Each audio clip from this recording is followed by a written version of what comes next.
process. So why don't you think you were able to find any flow? And when that was the case, what are you trying to do to jumpstart things, maybe on the defense? Well, it's hard for us to find flow when there's a foul call every 10 seconds. I mean, it just really is. And when they're at the free throw line, we can't get up and down the floor.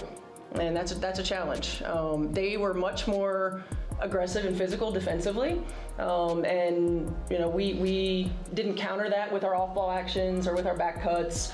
So they took us out of our comfort zone. I mean, offense is about rhythm, it's about timing, it's about spacing. We allowed them to do that, and they kept us from doing it. That right there, that isn't just a coach complaining about a few bad calls.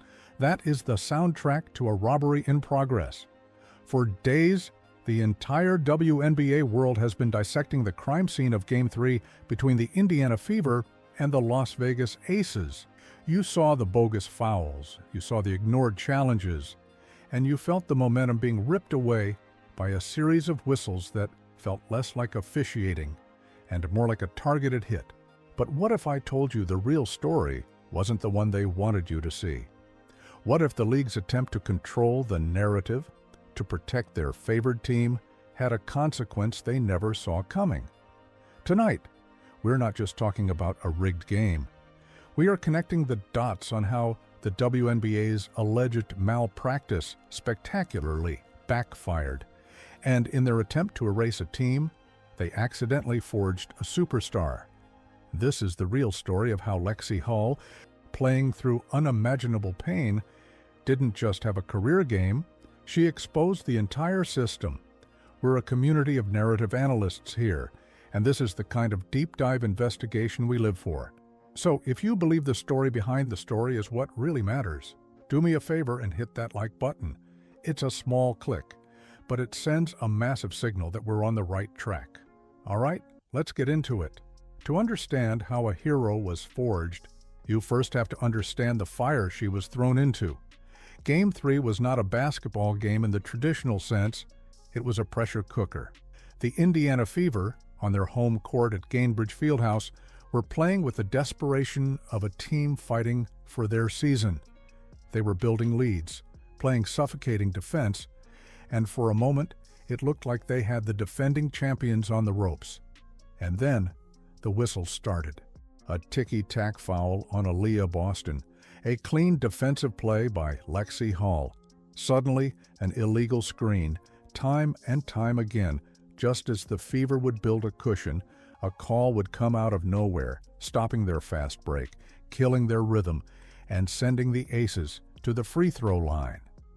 The most blatant moment came when Coach Stephanie White frantically tried to challenge a crucial foul on Boston. The referees ignored her, the play continued, and the Aces drained a three-pointer that completely swung the game. Fans in the arena were furious. Social media exploded with the hashtag #WeWereRobbed. And for everyone watching, the conclusion was inescapable. This felt fixed. This was the hostile environment, the storm of controversy that the league and the referees had created. And into that storm walked a player who, by all accounts, probably shouldn't have even been on the court before the game. Lexie Hull was officially listed as questionable. She was nursing a painful back injury, an injury that had limited her in practice and made her movements look stiff even during warm-ups. In her own words, she admitted, "I'm a little sore, not gonna lie, it's catching up to me." The expectation was that she might give the team a few token minutes, a quick breather for the starters before heading back to the bench to ice her back. But what happened next is why this story is so important. Lexie Hull didn't just play, she waged war. She turned what should have been a footnote into the main headline. While the referees were seemingly trying to hand the game to Vegas, Lexie Hull was single-handedly trying to steal it back. She put up a stat line that would be incredible for a player at 100% horse, let alone for someone fighting through a debilitating injury. 16 points, 10 rebounds, 4 assists, 2 blocks, and a steal. But for anyone watching, you know those numbers don't even begin to tell the story. This wasn't just a stat line, it was a statement. Every time the Fever needed a stop, she was there, diving on the hardwood for a loose ball. Every time the Aces tried to pull away, She would answer, hitting one of her 3 triples that felt like a lifeline for the entire arena. She was playing through visible pain, her face twisting with discomfort after plays. Yet she was still boxing out stronger players and fighting for every single possession. This was a player putting her body and her team on her back, refusing to let them be erased by the narrative the referees were writing. Her performance was so powerful, so undeniably gritty, that it forced its way through the noise of the controversy. But her defiance didn't end when the final buzzer sounded. It carried right into the post-game press conference. And this is where we get to the heart of our title. Lexie Hull calls out the WNBA. Now, she didn't grab the microphone and start screaming about corruption. That's not her style, and it would have earned her an immediate fine from the league office, something the Fever organization is all too familiar with this season. No, her move was much smarter, much more precise. When asked about the physicality of the game and a specific foul call against her, this is what she said. "Just trying to defend as hard as I can, and there's only certain screens you're allowed to set. So, just trying to trail them, and that's all I can really say." Let's break that down like narrative analysts. That little line, "There is only certain screens you're allowed to set," is a surgical strike. It's a direct, pointed reference to the illegal screens and the moving picks that the Aces were getting away with all night long. And the final phrase, "and that's all I can really say," is the key. She's telling you, without telling you, that she's being silenced. She's acknowledging the gag order the league puts on players who dare to question the officiating. It was a masterful piece of communication, a polite, professional, and absolutely damning accusation. What do you think when you hear that? Was that a player carefully towing the company line? Or was that a calculated shot from a veteran who knew exactly how to expose the system without getting fined? Let me know your take in the comments. That comment, combined with her on-court heroics, is what elevates this from just a great performance into an act of leadership. But the story gets even deeper, because what happened to Lexie Hull and the Fever wasn't an anomaly. It was a symptom of a much larger disease spreading through the league, and another legendary coach was about to give it a name.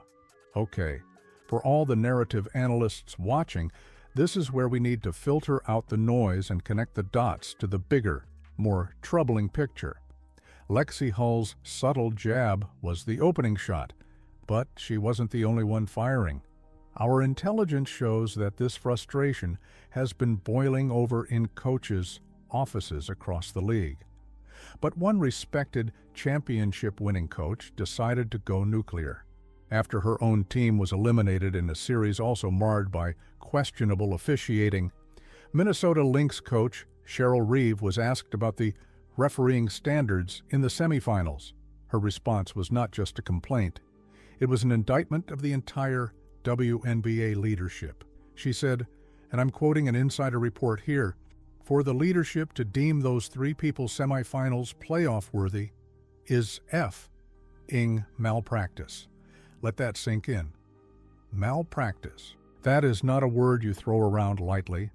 That is a term for gross professional negligence. This wasn't just a coach being salty after a loss. This was one of the most respected minds in the game, accusing the league office of being so incompetent, so negligent in their duties, that they were actively damaging the integrity of their own product during its most important showcase. Reeve's comment rips the curtain back and exposes the truth. What happened to Lexie Hull and the Fever wasn't just a string of bad luck. It was the direct result of a system that other coaches believe is fundamentally broken and negligently managed.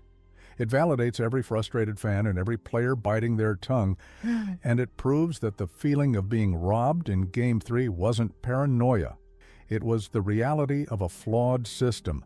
And when you connect Reeve's accusation of malpractice to the Indiana Fever's entire season, a disturbing pattern emerges. As many of you who have been following this narrative all year know, this wasn't the first time the Fever have been in the league's crosshairs over officiating.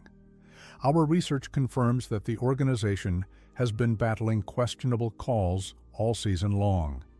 The league office has repeatedly fined Fever players, from Caitlin Clark to Sophie Cunningham, for simply posting on social media about the referees. It's a clear message from the top.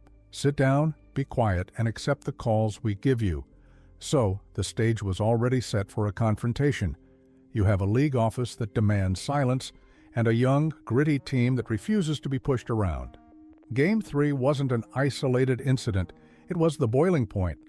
And after all the outrage, after the social media explosion, after a player was forced to play through excruciating pain only to have her heroic effort nearly stolen, how did the WNBA respond?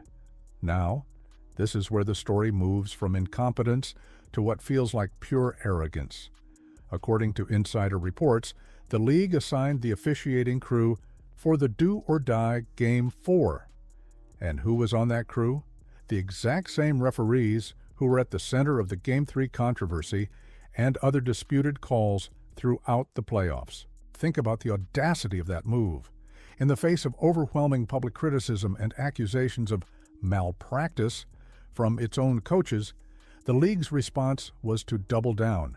It was a clear, defiant message to Stephanie White, to Lexie Hull, and to the entire Fever fan base. We hear you, and we do not care. They were essentially daring the Fever to overcome the same impossible odds all over again. But this is where their entire plan, their entire display of arrogance, backfired in the most spectacular way possible. They thought the pressure would break the Fever. They thought the injustice would make them fold. They were wrong. The league's malpractice failed to achieve its goal. It didn't erase Lexie Hull's performance. It immortalized it by creating such an intensely unfair environment. They forced a player who was already battling through pain to dig deeper than ever before. They inadvertently created the perfect conditions for a hero to be forged. The story was no longer about a corrupt game. It was about the unbreakable will of a warrior who refused to be a victim. They wanted to control the narrative, but they created a new one they can never take back. Lexie Hull didn't just become a fan favorite that night. She became a symbol of the fight for fairness and cemented herself as a true cornerstone of the Indiana Fever franchise. The WNBA may have tried to steal her moment, but in doing so, they made her a legend. So what's your take on all this? We want to hear your final verdict.